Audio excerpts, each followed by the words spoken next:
La révolution sera mondiale, en rejoignant dans leur lutte les pays émergents d'Amérique du Sud et du tiers-monde. Il est grand temps que nous tendions nos mains vers ces peuples qui résistent courageusement à la dictature mondiale. Grand 2. Mode opératoire, répartition des tâches. Petit 1. Les actions collectives préparatoires. Je vous sollicite toutes et tous pour 3 actions essentielles. Petit A. Le fer de lance de notre stratégie révolutionnaire consiste en la prochaine diffusion d'une pétition nationale pour chaque pays d'Europe exigeant la démission de son dirigeant pour haute trahison. Merci de la signer dès qu'elle circule. Les membres des forces de l'ordre et des forces armées, après avoir pris acte des revendications des citoyens qu'ils servent, pourront sans état d'âme prendre eux aussi position, au-delà de leur signature que nous espérons, et prétendre ainsi se dégager eux aussi de l'emprise criminelle qu'ils subissent et du rôle odieux auquel ils sont destinés à leur insu. Petit b. Dès aujourd'hui, et pour accompagner la prochaine diffusion de cette pétition nationale, je vous invite tous à participer au plus grand boycott de tous les temps. Je vous demande de l'organiser. Rejetons tout ce qui renforce le pouvoir criminel et qui détruit notre intégrité. Répudions tout ce qui nous tient sous sa domination à travers les dépendances créées et ou imposées. À ce grand boycott national, nous devons donner inertie à un véritable mouvement de désobéissance civique, mais la plus radicale possible. Si la désobéissance civique est parfaitement inepte sans une volonté révolutionnaire, elle constitue en revanche un axe essentiel pour la servir, à condition qu'elle soit radicale. Nous devons tout mettre en œuvre sans plus tarder pour déstabiliser et affaiblir le pouvoir criminel et restaurer notre intégrité. Le mot résistance n'est pas utilisé ici à la légère.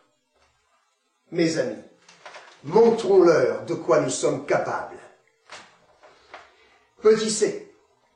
Afin de faire circuler notre idéologie révolutionnaire, il serait bienvenu que des associations se montent pour soutenir notre combat, et dans toute l'Europe.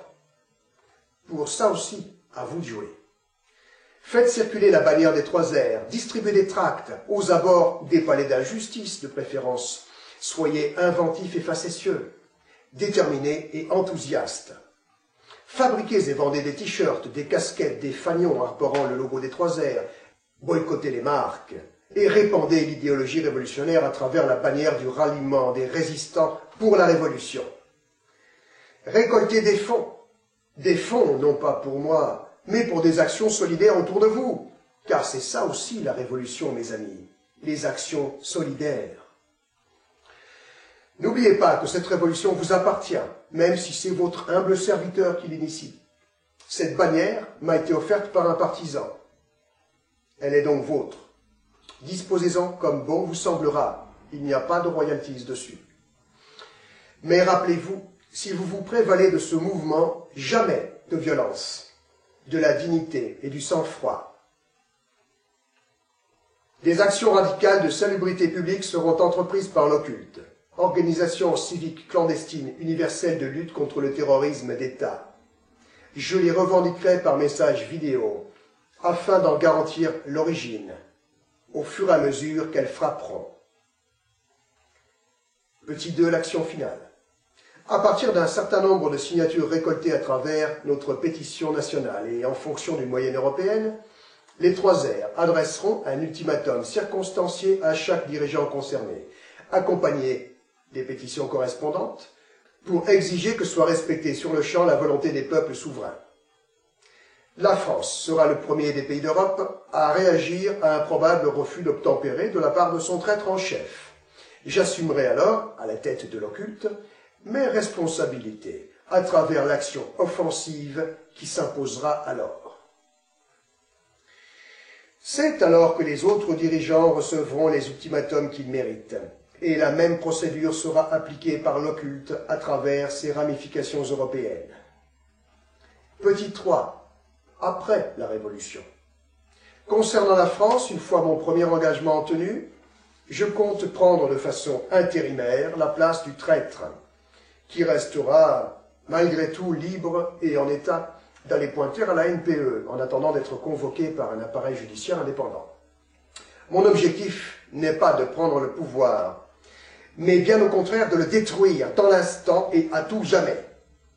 Je pense faire l'unanimité en annonçant mon souhait que le mot politique ne soit plus jamais précédé des mots ambition ou pouvoir, que l'idéal politique renaisse sur les cendres du mensonge, de la compromission et de la trahison, pour renouer avec sa réelle dimension de servitude. Ce qui doit nous rallier au-delà de cette révolution mondiale, c'est ce que nous devons mettre en place à son lendemain. C'est une définition précise des premières mesures radicales pour restaurer au plus vite la justice et la paix. C'est bien, me semble-t-il, notre détermination de laisser à nos générations futures un monde meilleur, où tout sera à reconstruire dans le respect de la nature et de la vie. Permettez-moi donc au passage d'insister auprès de vous pour que, quoi qu'il arrive, jamais vous n'acceptiez un quelconque successeur à la tête de votre nation, qui, avant de confier la fonction de chef de l'État à une assemblée citoyenne, ne s'acquitte d'apporter les réformes suivantes. Rendre à votre nation le pouvoir de battre monnaie, rendre au peuple sa monnaie d'origine, annuler sur le champ la dette dite nationale vis-à-vis des faux monnayeurs internationaux. Alors que ceux qui en doutaient se rassurent, bien sûr que non, mes amis. Mes vœux ne sont pas plus un appel aux armes qu'à la violence. Nous sommes attendus de pied ferme dans la rue. N'y allons surtout pas, quoi qu'il advienne. Que les poches de résistance qu'abritent les banlieues s'arment, mais de sang-froid et de dignité.